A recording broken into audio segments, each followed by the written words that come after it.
It's time for the Rundown with Rob Sanders. Well, we're waiting.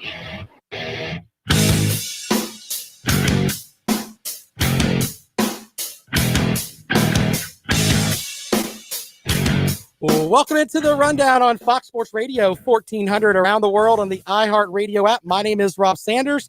Thanks for joining us this afternoon as we get squared away here heading into the NCAA tournament. I want to welcome back into the program, friend of the show, former Clemson great. Now he does radio and all kind of stuff. I'm talking about, of course, Terrence Oglesby. Terrence joining us on the program. Terrence, how are you, buddy? I'm doing well, Rob. Thanks for having me back. It's been a couple of months, but it seems like everything's going well down your way. I think so. I think we're getting to I'm happy to say it looks like we might be getting to the end of the pandemic, and that's some good news.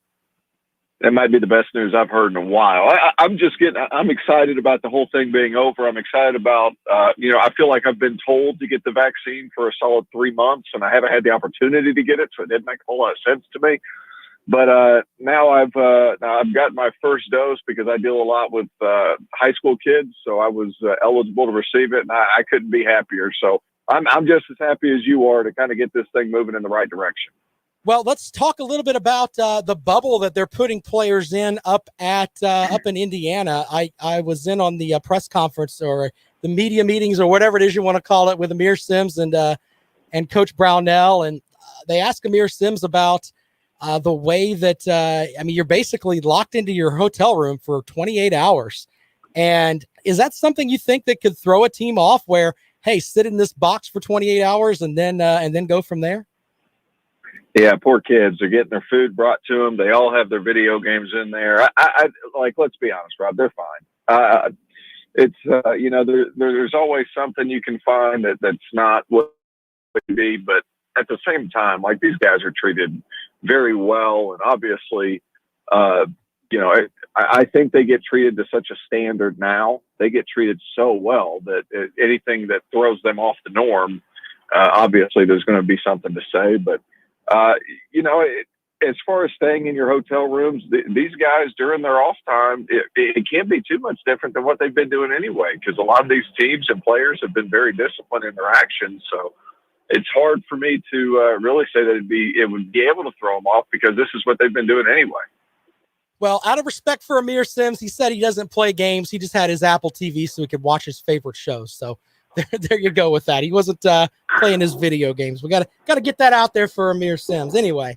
Amir's a social butterfly. So you know what I mean? Like, Amir's the man.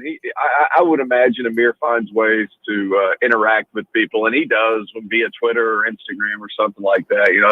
That guy. And I got a small story to tell real quick about how nice a guy Amir is.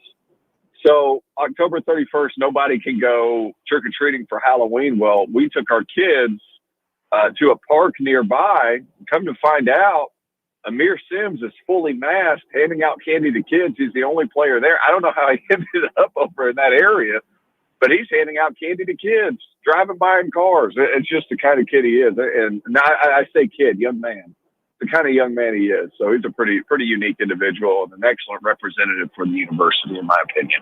We've had some. I interviewed him at ACC Tip-Off. I think it was 2 seasons ago, and we've had back and forth stuff about his beard.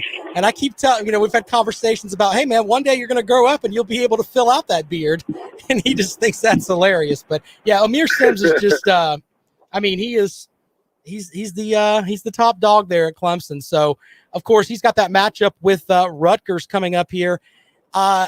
Maybe I'm in the minority on this. I've seen several of the different quote unquote talking heads that are like, yeah, Rutgers is a team that's going to beat Clemson. But if you look back at the past month, Rutgers has been borderline terrible. I think if Clemson can do what Clemson's supposed to do, they should, beyond have a better chance of advancing in this matchup. Well, all year Clemson has done well against teams who can't shoot, and Rutgers definitely they fill that part. It's a team that struggles to shoot from the perimeter. They do have weapons. They are good offensively, especially Ron Hopper Jr., and they force turnovers. Jacob Young is excellent whenever he gets out in transition. He's a Texas transfer. He's really fast. And to be honest with you, Ron Harper poses a bit of a matchup issue for a lot of teams because he's about 6'6", 245 pounds. He looks out of shape, but he handles the ball really well. So what happens is it's people like Hunter Tyson and it's John Bayer who are going to have to guard him in pick and roll situations. They run a lot of unique actions for Ron Harper Jr., and I'm interested to see how Clemson plays ball screen defense. But kind of like you said, Clemson should take care of business. Rutgers is kind of the quote-unquote sexy pick right now because it's a Big Ten school that's played well in some games. But just like you said, they haven't been good as of late. I expect Clemson to win. I think so as well, and we'll have to see how that matchup goes. I want to talk to you a little bit about the shooting end of it. Playing in I think there a couple of these games are going to be played at big spots, big arenas where you may not have the backdrop that you would normally have. Does that affect three-point shooting and just shooting in general? You know what? There's this thing called the big arena effect. When the backboard is see-through, obviously, and it's much further away behind it.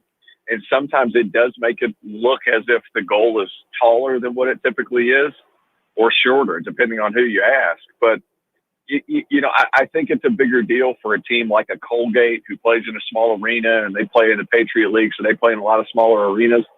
For the major programs, all of the arenas that they play in are big and have that same kind of effect.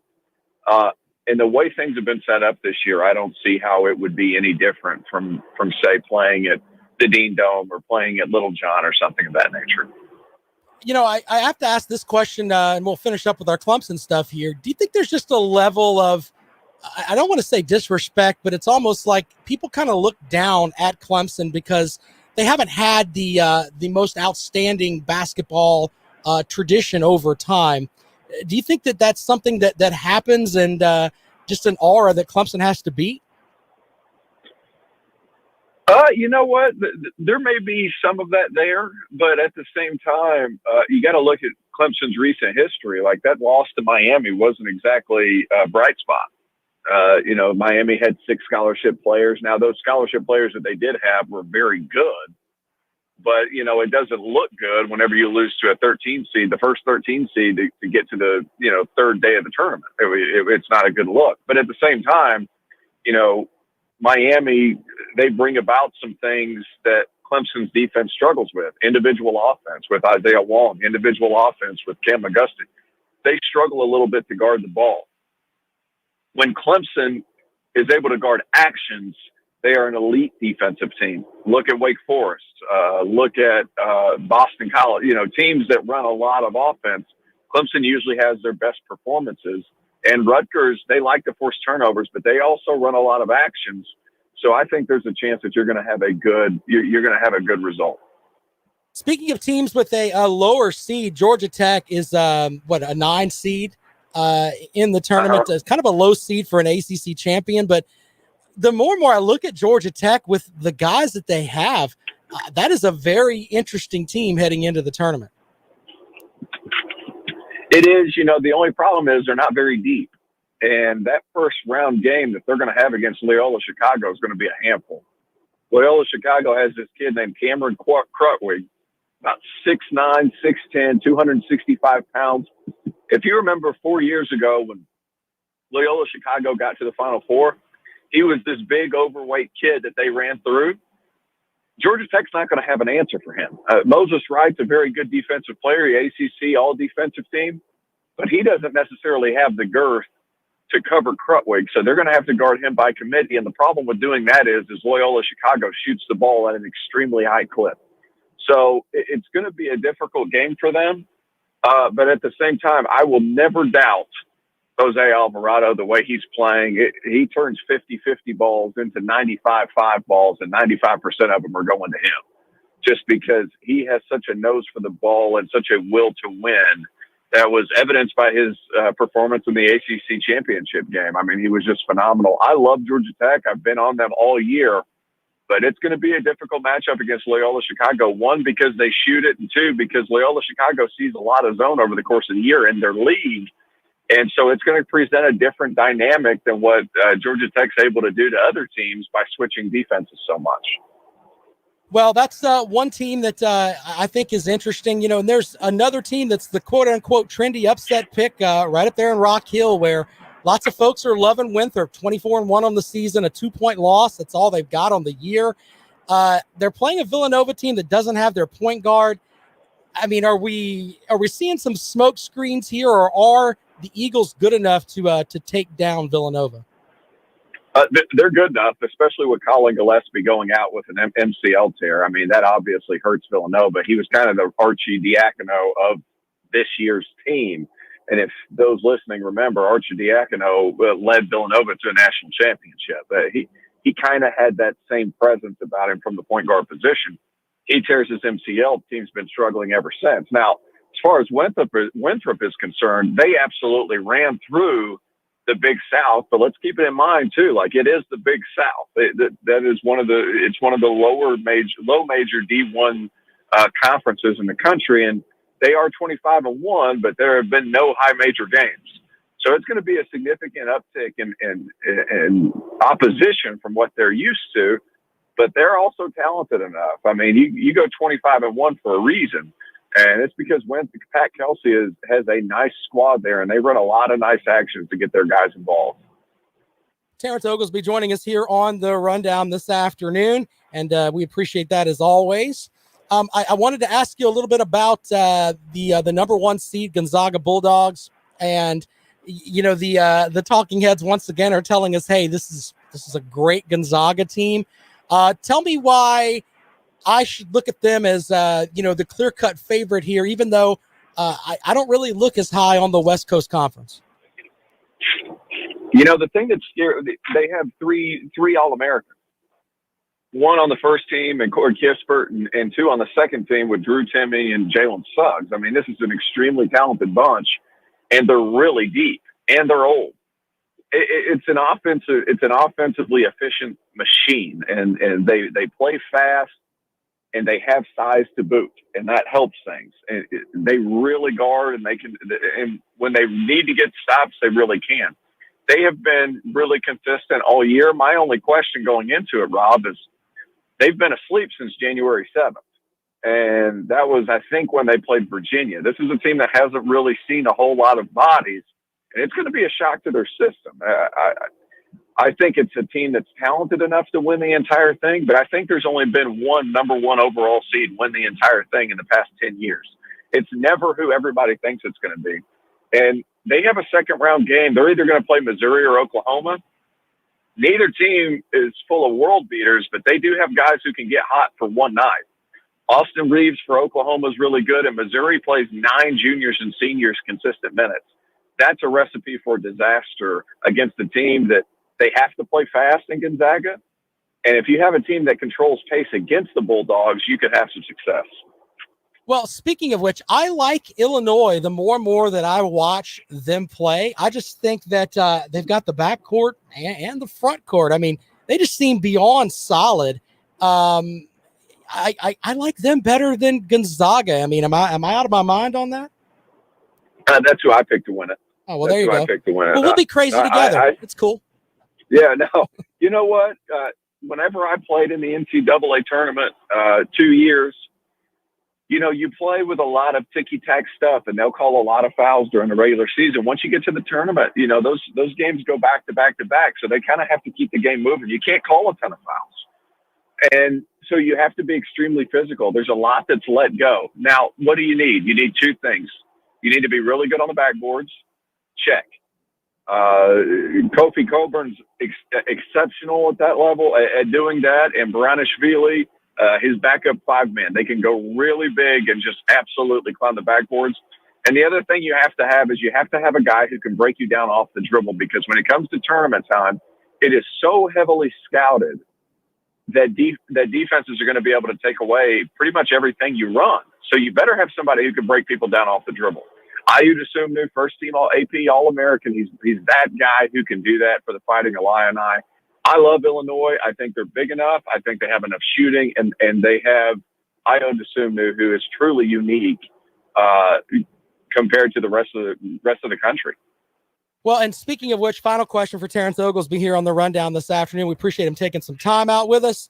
I think the most suspect number 1 seed is Michigan with the injuries that they've had, and they've kind of not necessarily fallen flat, but not really playing at the crest of being a number 1 seed at this point in the season.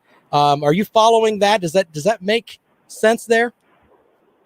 You know, Juwan Howard's in a little bit of a conundrum because Isaiah Livers has a stress fracture in his foot. Now, could he play? Sure. But if he plays, those stress fractures can turn on to full-on breaks. Now, that's an issue because Isaiah Livers has a pro career. So what do? Do you ask him to play or do you hold him out looking for the future? And that's something that I think recruits are going to look at. I think it's important. I think parents are going to look at that. So if he plays, that's a very good team. If he doesn't play, it's still a very good team, but they're susceptible to being beaten. I look at LSU and Will Wade, for his faults, has put together a very good team and has an explosive scorer in Cam Thomas who has enough talent to carry them over Michigan. Now, do they have a matchup for Hunter Dickinson? No, I think only 2 or 3 teams in the country do. But if you're trading off 3s for 2s, you can have success against that Michigan team because, man, Cam Thomas can really go. I actually picked LSU to upset Michigan in the second round of the tournament. I would agree with you. I think that the only thing I have against LSU is they got to learn how to play defense in a week because they're the worst. Well, they have been. They have been. The last month of the season, LSU has started to guard. If they didn't guard, they wouldn't have made it to the SEC championship game and almost take it from Alabama. Yeah, I just the stats on that just over the whole season, they're the worst team in the top 50 as far as defensive statistics go. But hey, if they're guarding better now, that's when you want them playing, right? Yeah, absolutely. And I think one thing to keep in mind, Rob, and you know, there's who's the luckiest team, who's not the luckiest team. They claim that Clemson's the luckiest team in the country, but you also have to keep into account, like, if Clemson doesn't go on that pause before they play Virginia and just absolutely get ramroded through the next 2 games after that, like, their stats are going to look significantly different. But they had completely lost the rhythm during the COVID break. So if you take away those 3 games, you take away the luck and you see the team that they actually are. Now, I say that to say this: everybody's dealing with that in one way or another, because you'd be lucky to find many teams that haven't had their schedule interrupted in one way or another. So there's part of me that says, you know, they can't defend at all, and there's part of me that says, hey, well, they're finally hitting their stride. And right now is the perfect time to hit your stride, just like you said. Yeah, it's going to be interesting to see how that works out for Clemson and for LSU and several other teams that have some the capability to move on here in the first couple rounds of the NCAA tournament. Terrence, tell folks where they can follow you on Twitter. And by the way, your streaming shows are awesome. Tell folks how they can follow those as well. Yeah, absolutely. So it's Beyond 22 Basketball. I had to change the name from Let It Fly to Beyond 22 Basketball because I got hit with a cease and desist. So make sure you guys check that out. And we have a lot of fun. We had a really good show last week. We went the year in review because the ACC portion of the season's over. Find on YouTube, just search Beyond 22, numerical 22 Basketball, and you'll be able to find it. It's a fun show. We break down a lot. I do a lot of film breakdowns as well.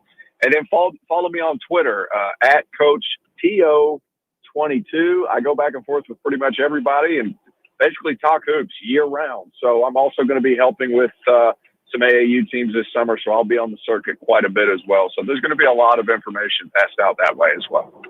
Terrence Oglesby joining us on the rundown. I appreciate it, man, and I'm really looking forward to the next couple weeks of hoops, man. So thanks for joining us, buddy. All right. Thank you. All right. There you go. Terrence Oglesby joining us here on the rundown. We appreciate him. And I tell you what, we've already got calls lining up, 803-978-1832. Let's go out to the phones. Welcome into the rundown. Good afternoon. Good afternoon, Rob. It's Ray. How you doing? Ray, how are you, sir? Oh, doing fine. The sun is shining, you know. And I'll tell you, I was looking out over towards the university, Rob, over towards that big smokestack that says USC. Yeah. And I was looking to see if any white smoke was coming out of it to see, you know, if they made any kind of decision about the basketball coach over there. I don't see any white smoke, so I guess they're still trying to break it down, decide what they're going to do. Well, to quote my good friend and noted Gamecock fan, Carolina Jackpot from the upstate, they need to figure it out or come out and say, hey, he's going to be the coach. We need to know what's going on here, because right now is the potent time to try to get a candidate in step here. And South Carolina's, in theory, every day that passes where you don't know who your coach is, you're almost dropping the ball.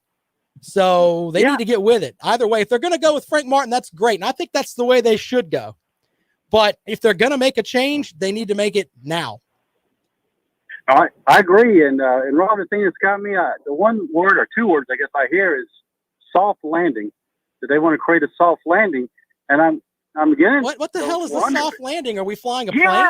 What is that? I mean, look, if it's Frank Martin, and I like Coach Martin a lot. I don't mean to interrupt you here, but the soft landing for Frank Martin is $6 million. They're going to pay you $6 million to leave. There's your soft landing. Now, I understand if maybe they took and they didn't want to talk about it on Monday, because they didn't want to overshadow the women getting the number 1 seed and having the media pay attention to that. And I am completely fine with that. But the soft landing thing, man, he's getting $6 million. And Frank Martin will be coaching somewhere else immediately. So I don't buy the whole soft landing thing. That's crazy. Rob, I'm like you. I'm the same way. I thought, I know a lot of times governments or people, they'll use wording.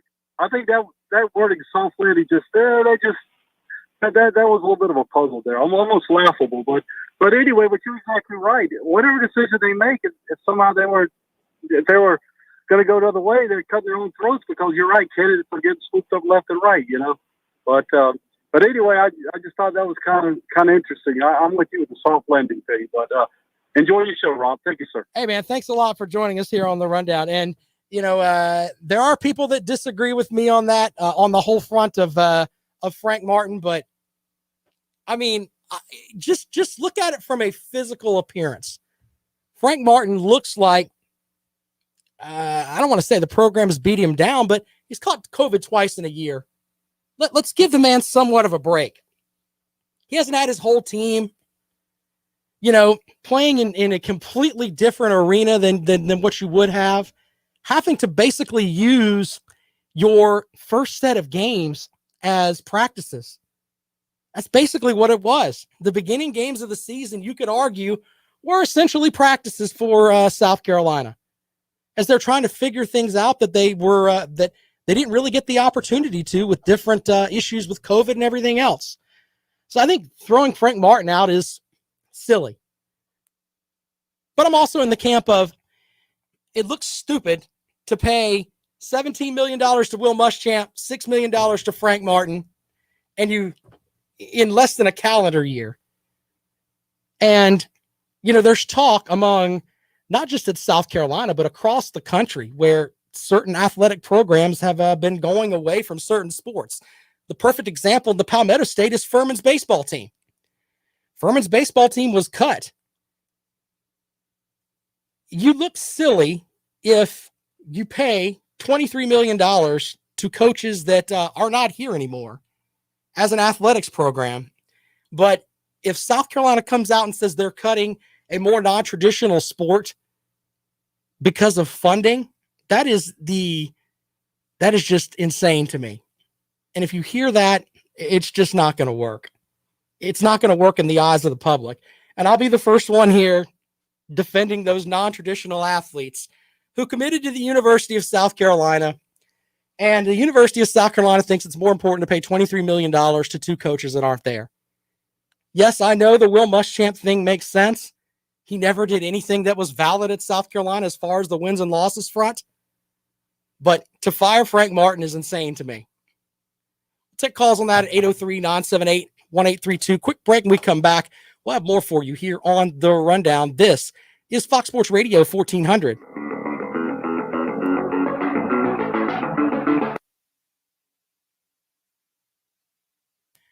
What's up, Tom Brady? How are you, sir? And Kenneth, you're right. I agree with what you're saying here. I don't understand the level of silliness with. Yeah, yes, it is a hypothetical, but there are. Trust me, Clemson cut track and field. Think about that for a minute. I mean, it can happen. It can happen. When it does, how does that going to look? I mean, you have to look at things from a hypothetical standpoint as well. I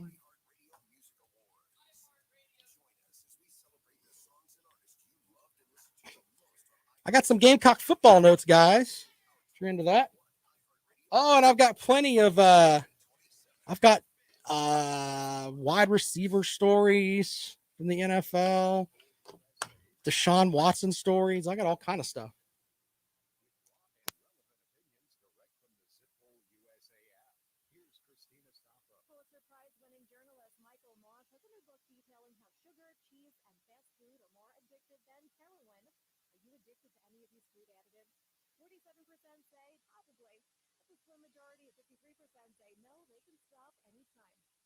New Rob and Kale show tonight.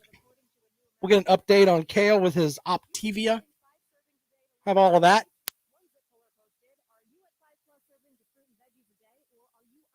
You know, Jed, that makes sense, but it has to be 4 years because, you know, if you're going to a kid and you're recruiting or whatever, you could literally have, if it's across the board, then that makes sense. But there's going to be kids that are going to be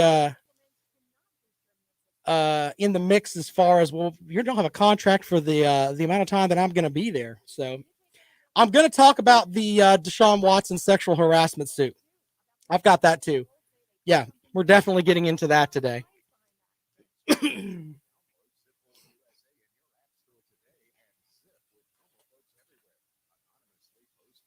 I've also got some Gamecock football notes about spring practice. Some position battles that I've kind of looked at that kind of makes sense.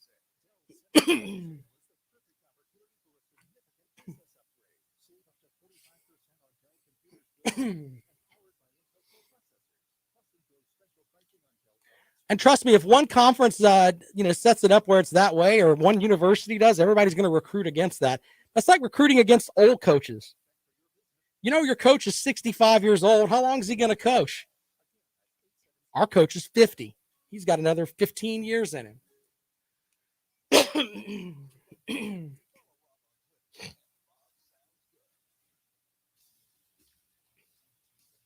Well, welcome back to the Rundown on Fox Sports Radio, 1400 around the world on the iHeartRadio app. I'm Rob Sanders. Thanks for joining us today.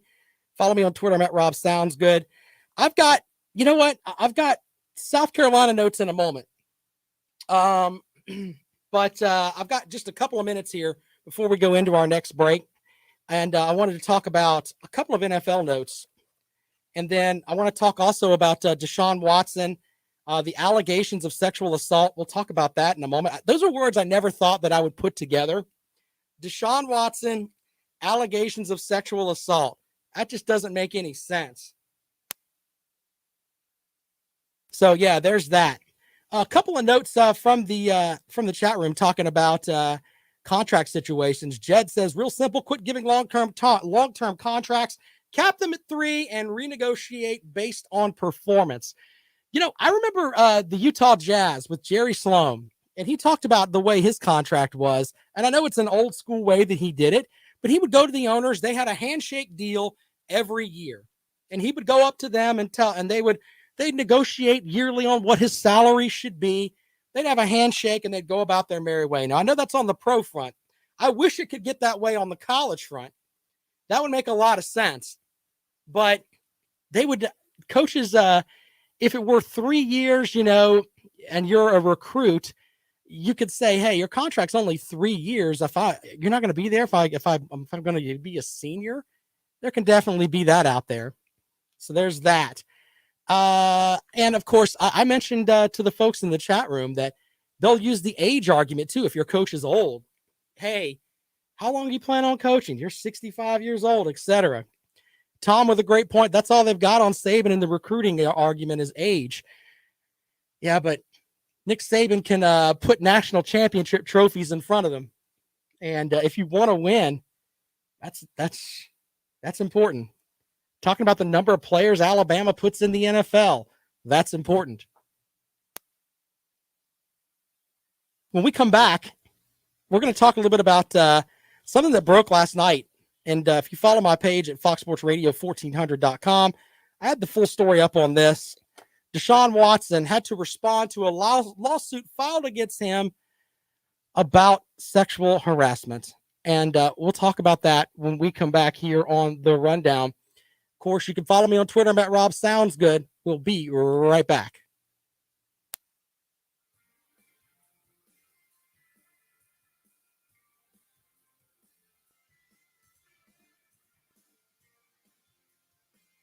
You know, Jed, you're right about that.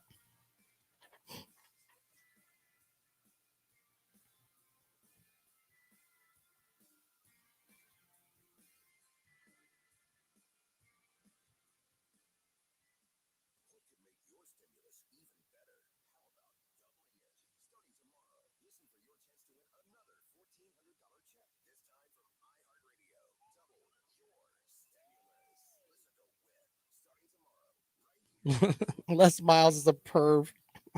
Now, when you look at him, he looks like he's like a creepy middle school perv teacher. You know what I'm saying? What a mess.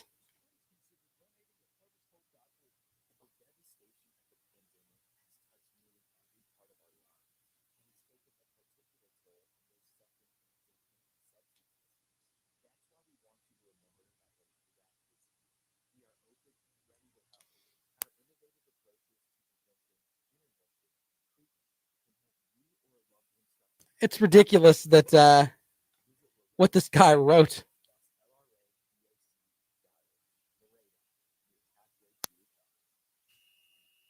This is Rob Parker. Here's what's trending from the iHeart Sports Network. Presented by LifeLock Identity Theft Protection. Public reports indicate the Panthers are willing to blow Houston. I'd put money on Melvin Ingram. I don't know about Clowney, man. I think that microfracture surgery messed him up. And I think that it was like a Band-Aid for a couple of years. And yeah, that's yeah, I'm going to do my free agency stuff as we get closer to the draft. There's be interesting. You're right about that, Tom. I'll be happy to do that for you. That's not a problem. I'll start doing my list again, my list of top 10 free agent guys. I've got some free agent stuff today. One interesting free agent talk there. I'm with you on that.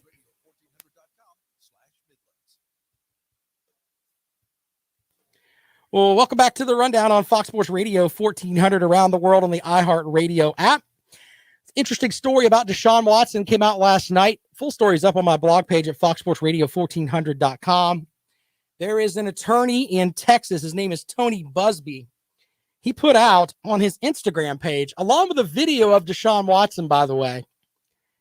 And it says pretty much, today we filed suit against Deshaun Watson. Too many times women have put up with behavior that we all know no one should put up with. Should we make excuses for the famous or those who hold special positions or quarterbacks on a local professional football team? I don't think so.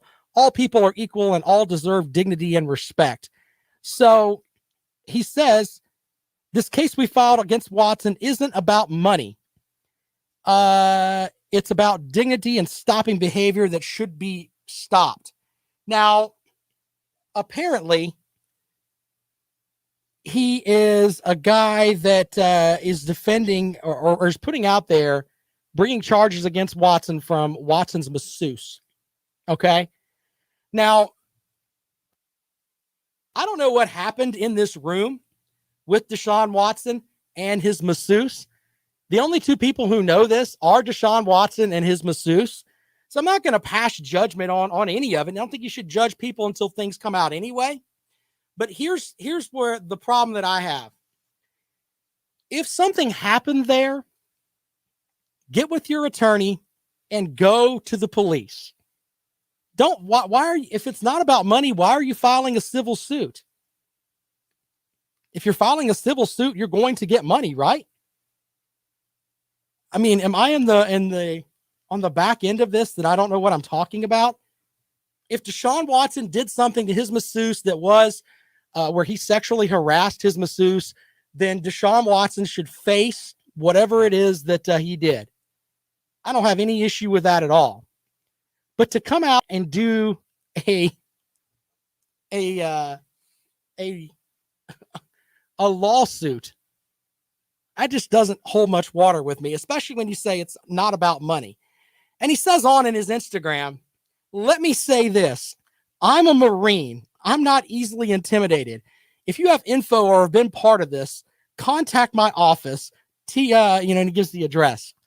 Look, if you put out there you're a Marine and you're not intimidated, are you trying to put out something that says, hey, don't mess with me because I'm a Marine and you're not going to intimidate me? Let's just stop with all that. Tom Brady with a cool comment online. Sexual harassment may not be criminal. Okay. And Jed says because it's only about money. Yeah. And I think that too. But here's the other thing. If something comes up and Deshaun Watson pays this case to go away, which he has the money to do, we're all going to have the vision of Deshaun Watson being someone that sexually harassed someone, even though he didn't have his day in court. Now, if he does go to court, here's the other part of it. To clear his name is probably going to cost him hundreds of thousands of dollars. And that is, that's sad. Sad that it comes to that. Now, once again, I'm not victim shaming here. If something happened to this woman, she should have went to the police and filed the criminal charges, and then we can go from there. But to file a civil suit and have your attorney say, I'm a Marine and I'm not intimidated. You think Deshaun Watson is going to come to your house and just beat you senseless? Is that what you're thinking, sir? I'm not buying that at all. Maybe Richie Incognito, former Raiders offensive lineman, who has admittedly had issues. Deshaun Watson seems like he's a peaceful human being for the most part. Just from the outside looking in. Jed with an interesting point, though. We never thought Les Miles was a pervert. Turns out maybe he was. You never know. 803-978-1832, 803-978-1832. Busby told Fox 26 in Houston that it stems from an incident where Watson went too far with a woman who was giving him a massage. Yep, that's where that is.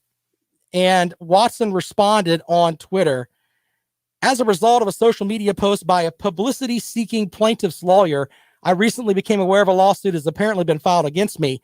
I've not yet seen the complaint, but I know this. I've never treated any woman with anything other than the utmost respect. The plaintiff's lawyer claims that it isn't about money, but before filing suit, he made a baseless six-figure settlement demand, which I quickly rejected. Unlike him, this isn't about money for me. It's about clearing my name, and I look forward to doing that. It's probably going to cost you six figures to clear your name there, Deshaun. Just saying. That's going to happen. Now, here's a couple of other things. One, this guy put out a video of Deshaun Watson on his Instagram.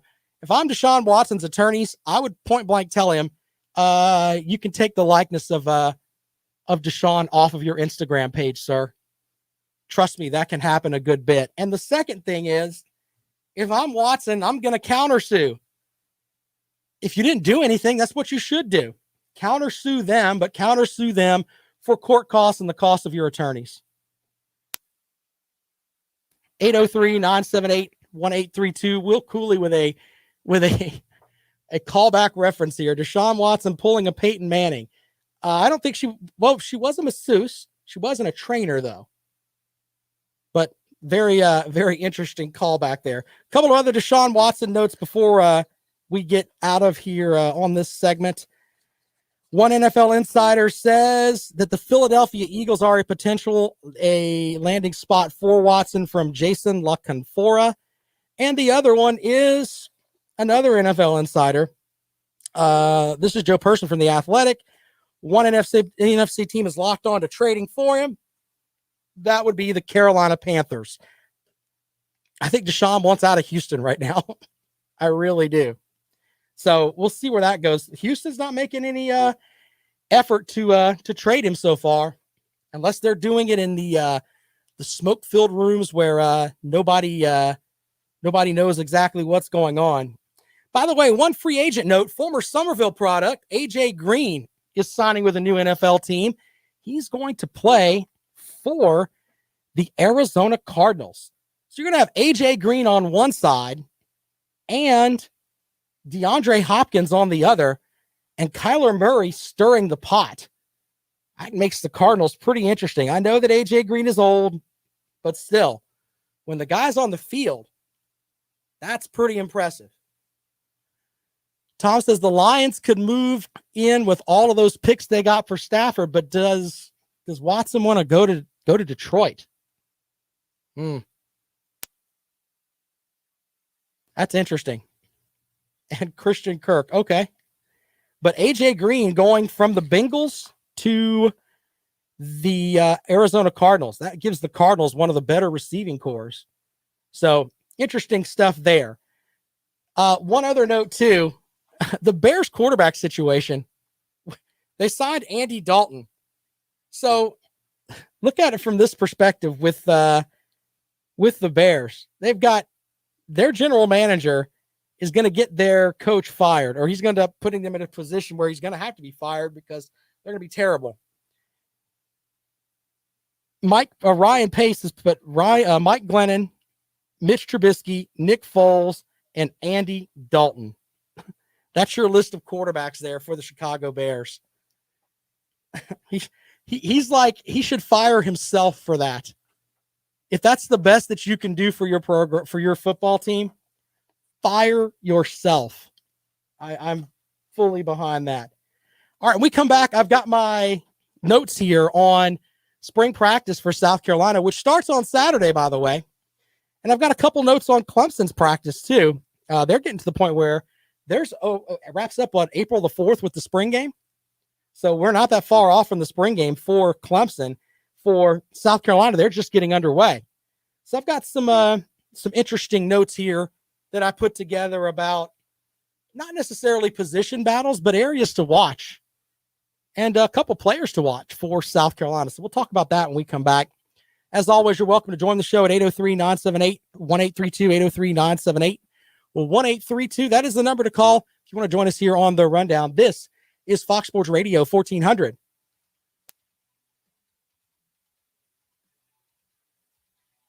I read that, I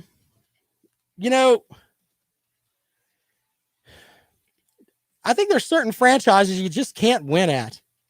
Like right now, it's like the Jets, the Lions. There's just a couple that I just look at and I just think loser.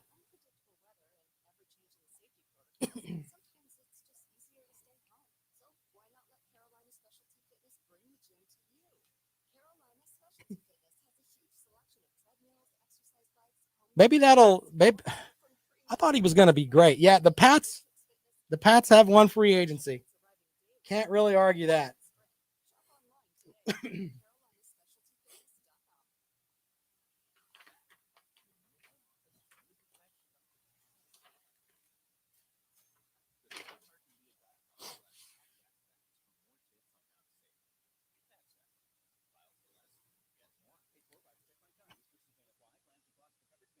Well, and the Patriots, they have cap room too. I mean, I think they've got multiple picks too. So I don't know if the Cole Cam Newton thing is going to work or not, but we'll see. I like the idea of putting him in on a 1-year deal because then he's got to play hard. So.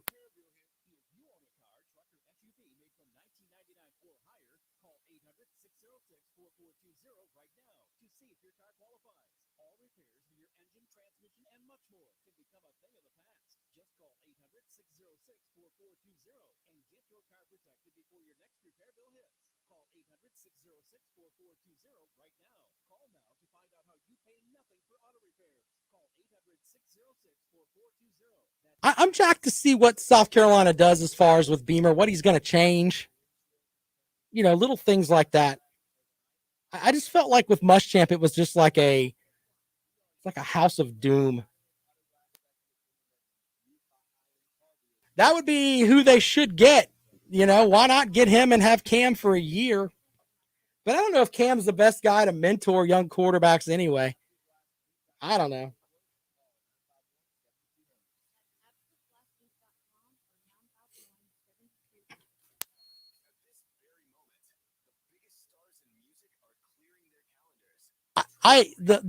The Texans signed Tyrod Taylor. Did you guys see that?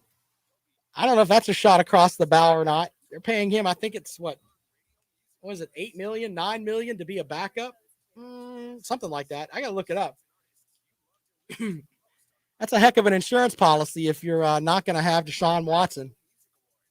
Or if you're going to trade with Miami or something, and then you still have that guy.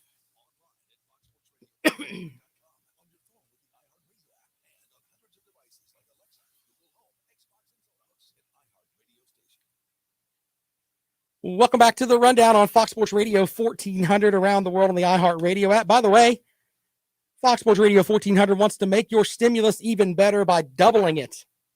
You got your chance to win another $1,400 check. Listen to us for the nationwide keyword to text, and you can win instantly.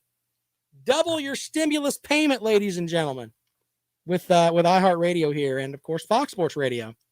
All right, some notes from South Carolina. And heading into spring practice, a couple of interesting spots here. As far as the running backs go, you know, you got Kevin Harris and Marshawn Lloyd. I think, obviously, Kevin Harris is going to be the guy that should have the opportunity to take that starting spot. But when you think about it, last year, he wasn't even the guy that was looked upon as, hey, this is going to be the starter. Until, you know, Lloyd goes down with a torn ACL in the preseason. And I think he's one of the top rated Gamecock running back recruits since Marcus Lattimore. And had been earning all kinds of, the coaches loved him. So there's that. How much work will Lloyd be able to actually get in? And what if Lloyd just goes out there and just completely blows the doors off again? That's one of the interesting areas to watch there. The South Carolina receiving core, they, you know, just from what you've got coming back, you got to think they got to figure out who's going to catch some footballs. And I know that seems like it's like an up in the air type thing, but the one player to watch is DeCarrion Joyner. Is he going to take the next step as a receiver and work himself into, hey, I'm a 1A type receiver. I'm the athlete that they recruited out of high school. Yes, I was a quarterback, but I've matured into a receiver, spent more time there. He obviously wants to be there. Can he make that move? Or is he going to, since he's a Will Muschamp recruited player, maybe he doesn't like the new staff. Who knows? Maybe he decides to transfer somewhere else. So DeCarrion Joyner, one of the more interesting players to watch for the Gamecocks, because they really need him to take off on the wide receiver front. Who's going to replace Ernest Jones at middle linebacker? You know, he was like the Gamecocks' leading tackler for the past couple of seasons. So I remember Coach Eric Wilson saying that Ernest Jones was the only SEC caliber linebacker that South Carolina had. So there's that. Out to the phones we go. 803-978-1832. Good afternoon. Welcome to the Rundown. Hey, Rob, can you hear me? Yes. What's the present situation with Coach Martin? From what we've been reports out there that he's going to have a meeting with Ray Tanner, and we're going to go from there. I don't know. That's pretty much it. Don't you think that the way his health is, and more than likely he won't be here long, maybe a year or so if it gets renewed, do you think it's going to be a problem with recruiting athletes? Yeah, I wish I don't know enough about Coach Martin's health other than we know he caught COVID-19 twice. So That's pretty much it. That's all I know about Coach Martin's health. Okay, thank you again. Thanks, man. All right, getting back to the football that we were talking about. who's going to replace Ernest Jones at linebacker. Debo Williams, Jamar Brown, Sherrod Green. Those are names that are right there in the mix. You've also got, and this is the most interesting, Luke Doty versus Jason Brown for the starting quarterback spot. Let's talk about that in a second. Let's take this call. And good afternoon. Welcome to the Rundown. Hey, man. Listen to what you said about South Carolina wide receivers. We just don't have one. Well, that's why I think DeCarrion Joyner is the athlete that they could possibly use. You could also talk about E.J. Jenkins, the big young man that transferred in. They got 17 wide receivers on scholarship. Yeah. And we're talking about DeCarrion Joyner and a guy who transferred from St. Francis State. Yeah, I get that, but I'm trying to look at the positives here, sir, and they're going to have to work around the Will Muschamp recruiting. I mean, let's just be honest. He didn't really pay attention to the offensive side of the ball, and that's showing. I don't see any positives. I've been a Carolina fan for a lot of years, and I don't see any positive going into this season. Well, it's a shame to say. I'll give you one positive. I like Coach Josh Stepp, and if he can find anybody out there that's got a smidgen of talent, he's going to turn them into a decent wide receiver. I'm very confident in that. God, I hope so. I hope so.